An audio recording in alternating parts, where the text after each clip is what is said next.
शंकर के शिवलिंग को बनाने के लिए मिट्टी कहाँ की होना चाहिए, किस जगह पर बनाना चाहिए, मिट्टी में कैसा जल मिलाना चाहिए।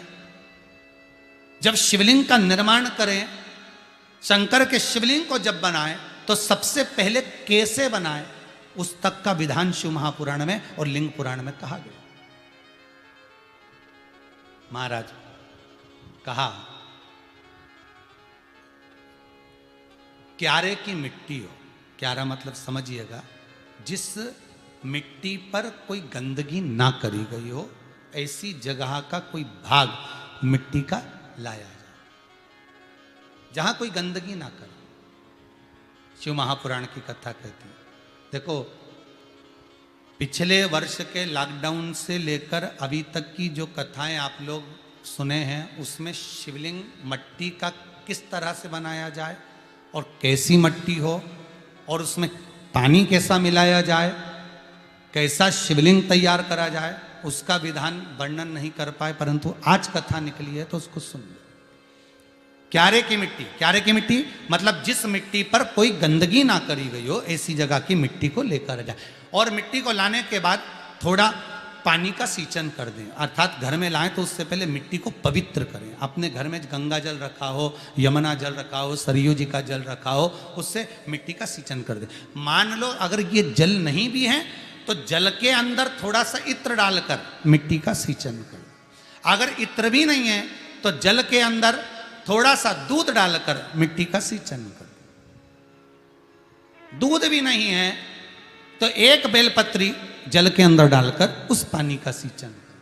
बेलपत्र भी नहीं है, पीपल का पत्ता डालकर उसका सींचन कर दें। पर मिट्टी पर घर में लाते से ही, ये नहीं कि मिट्टी आज लाए और तुमको शिवलिंग कल बनाना है, तो मिट्टी अगर एक दिन पहले लाए हो, 2 दिन पहले लाए हो, 4 दिन पहले लाए हो, तो उसी दिन जल का सींचन होना चाहिए। ये नहीं कि जिस दिन बनाएंगे उस दिन सींचन होगा।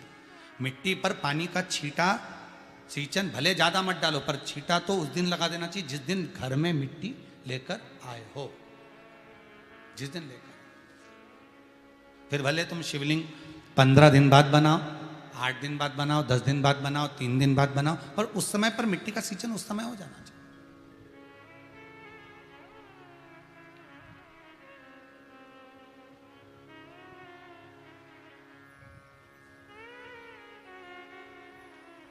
फिर कहा जिस दिन शिवलिंग का निर्माण करो उस दिन प्रातः में अगर आप शिवलिंग बना रहे हैं तो ब्रह्म मुहूर्त में मिट्टी को गला दो। किस पानी से गलाना है उसका भी प्रमाण, उसका भी शास्त्र वर्णन करा। किस जल से गलाया जाए, शिव महापुराण की कथा कहती है अगर आपको आज शिवलिंग का निर्माण करना है, शाम को आप शिवलिंग का निर्माण कर रहे हो, तो अपने पानी का जो मटका होता है, हंडा होता है, रसोई घर में जहां पानी भर कर रखते हो, उसके नजदीक में एक कलश जिसमें अलग से ताजा जल भरा जाए और उस पर प्लेट ढकी हो और उस पर एक चावल का दाना रखा हो, उस जल को लेकर आओ। थोड़ी देर रखा रहे, आधा घंटा, 2 घंटा, 3 घंटा, 15 मिनट, 20 मिनट, पर वो पानी वहां रखा होना चाहिए। रसोई घर में अन्नपूर्णा का निवास होता है, परिंदे के पास पितरों का निवास होता है। अन्नपूर्णा, पित्र सब रसोई घर के भीतर विराजमान होते हैं। शास्त्र कहता है 33 कोटि देवता एक समय के लिए, एक क्षण के लिए हमारे रसोई घर में प्रवेश करते हैं। इसलिए रसोई घर को तुम पूरे घर को स्वच्छ रखो ना रखो, पूरे घर को तुम साफ रखो ना रखो, पर रसोई घर एकदम क्लीन होना चाहिए, साफ होना चाहिए, स्वच्छ होना चाहिए। आज के ज़माने में तो खैर गया, पर पहले जब मट्टी के चूल्हे होते थे, जब चूल्हा बंद होता था तो उसको गीला कर कर, गोबर को या पानी में उसको गीला कर कर, एक कपड़े को गीला कर कर पूरे चौके को, रसोई घर को पोंछा जाता था। मिट्टी का होता था वो, तो भी उसको पोता लगाते थे, पोंछते थे।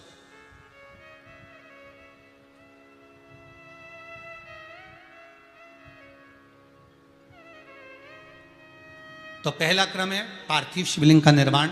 सावन के महीने में अगर आप शिवलिंग बनाते हैं, सोमवार को शिवलिंग बनाते हैं, तो नियम ध्यान रखिएगा महाराज, लिंग पुराण से है ये, इसका नियम ध्यान रखिए। क्या करना है, मिट्टी को लाना है, जल का छींटा देना, छींटा जरूर देना, घर में लेकर आए और जल का छींटा होना जरूरी है। 2 दिन तक 3 दिन तक मिट्टी रखी हुई है, और उसके बाद अगर आपने पानी का छींटा नहीं दिया है और आपने डायरेक्ट मिट्टी को गला दिया और उसके बाद बनाया, तो उसका कोई प्रमाण नहीं। जल का छींटा अवश्य। फिर उसको रख दें, 15 दिन बाद बनाओ, 4 दिन बाद बनाओ, 3 दिन बाद बनाओ, 2 दिन बाद बनाओ। शिवलिंग जब बनाओ तब उस मिट्टी को, जो कलश आपने रसोई घर में रखा है चावल का दाना रखकर प्लेट के ऊपर, अर्थात उस कलश का जल उस मिट्टी में थोड़ा सा डालिए। क्यों डाला जाता है उसका भी भाव वर्णन किया है। अब भविष्य पुराण, स्कंद पुराण और अग्नि पुराण, इन तीनों से ले लिया गया, वर्णन किया गया। जब उस कलश का जल हम डालते हैं तो उस कलश में पितरों का भाव आ जाता है, अन्नपूर्णा का भाव आ जाता है, घर में लक्ष्मी का भाव आ जाता है, संपदा का भाव आ जाता है।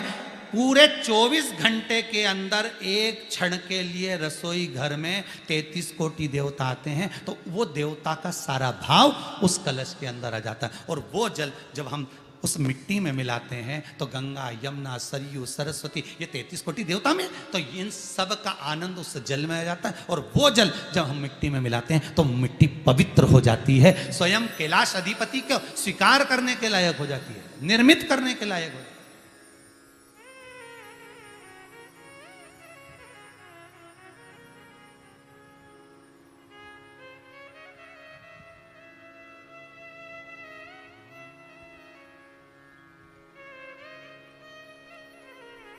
शिवलिंग का निर्माण। अब शिवलिंग का निर्माण कैसे करना? मिट्टी में गला दिया पानी में। सबसे पहले शिवलिंग बनाने से पहले पात्र को, पात्र जो होता है उसके नीचे एक बेलपत्र रखी जाती है। क्या रखना है? एक बेलपत्र। शंकर को झेलने के लिए कोई साधारण नहीं है पात्र जिस पे झेला जाए। स्वयं गंगा शिव की जटा में, और आप शंकर के शिवलिंग का निर्माण कर रहे हो, कोई साधारण नहीं हो सकता। स्वयं आप विदेश्वर संहिता के अंतर्गत पढ़े कि ब्रह्मा और विष्णु, ब्रह्मा ऊपर जा रहे हैं, भगवान विष्णु नीचे जा रहे हैं, तो पता नहीं कर पा रहे कि यहां चरण कहां पर और शीश कहां पर है, उसको जान ही नहीं पा रहे।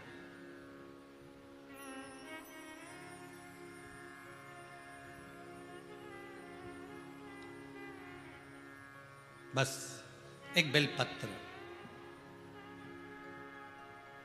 साधारण भाव में बेलपत्र भी सीधा भाग, और इस बेलपत्र की जो डंडी है वो उत्तर दिशा में रखना है थाली के अंतर्गत। जब आप शिवलिंग का निर्माण करें उत्तर, इसके ऊपर जो गलाई हुई मिट्टी है वो डाल दीजिए, और डालने के बाद सबसे पहले शिवलिंग का स्वरूप बनाना है। सबसे पहले नीचे की जलाधारी नहीं बनाना, क्या बनाना है?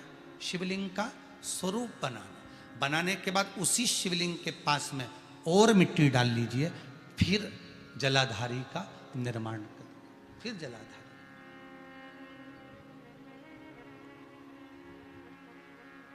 शिवलिंग जलाधारी निर्मित हो गई। शंकर जी का संपूर्ण परिवार शिवलिंग में रहता है, आपको पहले भी कहा। भगवान भूत अधिपति भूतेश्वर, भगवान शिव का संपूर्ण परिवार शिवलिंग में, पहले भी कथा में कहा, आज फिर आपको वर्णन कर देते हैं। जैसे ये जलाधारी है गोल, ये चरण है, ये शिवलिंग है। ये जो गोल भाग है जहां पर भगवान शंकर का शिवलिंग रखा है, ये पार्वती जी का हस्त कमल है। जहां से पानी नीचे गिर रहा है, इसके राइट भाग में श्री गणेश जी का स्थान, लेफ्ट भाग में श्री कार्तिकेय जी का स्थान। बीच में जो एक मोटी सी लाइन होती है जलाधारी में, वो पार्वती जी के सुंदर पुत्री अशोक सुंदरी का स्थान। शंकर जी के ऊपर जो तिकोनी रखी रहती है, उसके ऊपर से जो जल बूंद बूंद नीचे गिरता है, ये जो पानी बूंद बूंद नीचे गिरता है, या आप कलश से जल चढ़ाते हो या आप श्रृंगी से जल चढ़ाते हो, तो ये जो पानी गिर रहा है, ये शंकर भगवान की 5 पुत्रियां, जया, विषहरा, शामरी बारी, दोतली और देव, ये शंकर जी की 5 बेटी, 5 पुत्री। कार्तिकेय भी है, गणेश भी हैं, अशोक सुंदरी भी है, शंकर जी की 5 बेटियां भी हैं, शंकर भी है और पार्वती भी। अर्थात शिव जी के परिवार में आपको गणेश जी की पूजन अलग करने जाने की जरूरत नहीं पड़ेगी, शंकर के परिवार में पार्वती जी की पूजन अलग करने जाने की जरूरत नहीं पड़ेगी, कार्तिकेय की पूजन अलग जाकर करने की जरूरत नहीं है। शंकर का परिवार शंकर के शिवलिंग के साथ में उस जलाधारी में संपूर्ण परिवार शंकर का विराजमान है, संपूर्ण परिवार, कुछ भी नहीं, संपूर्ण और पूरा परिवार है महाराज।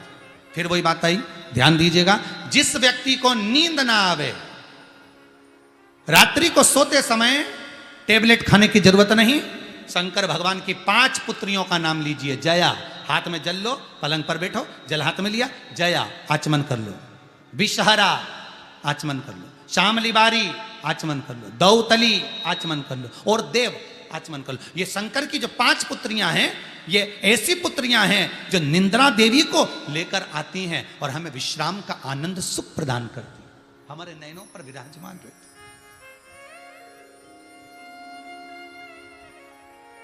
हाँ, यदि विवाह नहीं हो रहा, शादी नहीं हो रही है, बहुत समय से लगन देख रहे हो, शादी नहीं हो रही, बहुत समय से परेशान हो गए कि विवाह ही नहीं हो रहा, हम तो टेंशन में पड़ गए, लड़की 28 साल 30 साल का लड़का हो गया, विवाह नहीं हो रहा, कुछ मत करो। अष्टमी तिथि आए तो अशोक सुंदरी वाली जो जगह है वहां पर हल्दी की 7 बिंदियां लगा दो, लड़का लड़की का हाथ उस बिंदी पर रखवा दो, उसका नाम गोत्र बोलो, उसी हल्दी में उसके हाथ पीले करवा दो और पीपल के पेड़ पर उस हाथ के 5 छापे पड़वा दो, 3 महीने में विवाह पक्का हो जाता है महाराज। उसका इतना, अशोक सुंदरी के उस हल्दी का इतना प्रमाण,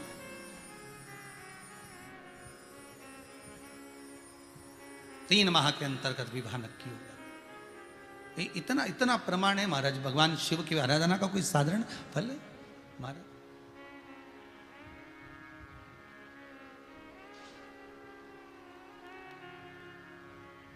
निर्मित करा शिवलिंग। एक बार सब जितने भी टीवी पर बैठे हैं, सम्मुख में कथा सुन रहे हैं, फेसबुक यूट्यूब पर सुन रहे हैं, एक बार साथ में समझें वापिस निर्माण को, शिवलिंग के निर्माण को। मिट्टी लाए, स्वच्छ जगह की, जल का छींटा दिया, रखा। जब शिवलिंग बनाया तो 1 कलश पानी पहले से 2 घंटा, आधा घंटा, 15 मिनट, 20 मिनट पहले उसको रख दिया। उसी पानी से उसको गीला करा। गीला करने के बाद उसका निर्माण सबसे पहले बेलपत्री, बेलपत्री के ऊपर मिट्टी, मिट्टी के ऊपर रखकर शिवलिंग का निर्माण, फिर जलाधारी का निर्माण, जलाधारी का निर्माण और शिवलिंग का निर्माण पूर्ण होने के बाद में फिर बाबा का सुंदर भाव से आप श्रृंगार करें, अभिषेक करें, पूजन करें। और एक बात याद रखना, पार्थिव शिवलिंग का अगर निर्माण करा है तो आपको वो पार्थिव शिवलिंग को रात्रि होने से पहले विसर्जन होना जरूरी है। हाँ, अगर कोई शिवरात्रि का दिन है तो फिर आप पूरी रात रख सकते हो। हर